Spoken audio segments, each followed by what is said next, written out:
hello', মই এতিয়া গৈ আছোঁ ক'ত গৈ আছোঁ এনিৱেজ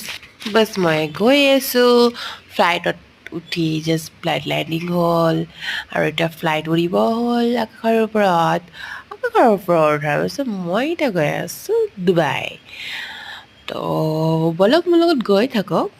ডুবাইৰ বুৰ্জ খালিফাত মই গৈ আছোঁ চ' আপোনালোকে মোৰ লগত দেখা পাব বুৰ্জ খালিফানো ক'ত কেনেকুৱা আৰু কেনেকুৱা ধৰণৰ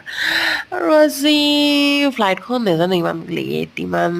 শ্ল' কিয় চলাই আছে পাইলটৰ কৰ্টাৰ আগতে ময়ো চলাওঁ নেকি এনেকৈ লাগি গৈছে আৰু মানে ইমান মানে আৰু তাৰে ওপৰত মানে একদম মেঘবোৰ পূৰা গৰজিছে আজি এনেকুৱা লাগিছে যে আকাশৰ ওপৰত ক'ৰ পৰা আহি পালেনো এই সৰু সৰু পিলিকা পিলিকি জীৱ জন্তু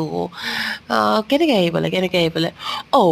এই অট'ৱালা ভাইয়ে দেখোন কেনেকৈ আহি পালে ইয়াতে মইতো ফ্লাইটত আছোঁ তো ইয়াতে বহুত আজিকালি মানে উল্টা ছিষ্টেম হৈ গৈছে মানে যেনে গাইজ মানে আকাশৰ ওপৰতো আজিকালি গাড়ী ঘোঁৰা চাইকেল মটৰ মানুহ চব মানে খোজকাঢ়ে মানে কি ক'ব আৰু আৰু মনুষ্য জাতি শ্ৰেষ্ঠ জাতি বুলি কয় নহয় আৰু মনুষ্য জাতিৰ নিচিনা খেচ্ৰ জাতি ক'তোৱে নাই মানে কি ক'ব আৰু এই বৰষুণৰ বতৰ মই গৈ আছোঁ এতিয়া বুৰ্জ খালিফাত আৰু আপোনালোকে যদি যাম বুলি ভাবিছে যাব পাৰে দেই মোৰ একো মানে হেৰি নাই মোৰ কিন্তু এতিয়া মাইণ্ডটো চেঞ্জ হৈ গ'ল তো মই তেতিয়া ডুবাই যাব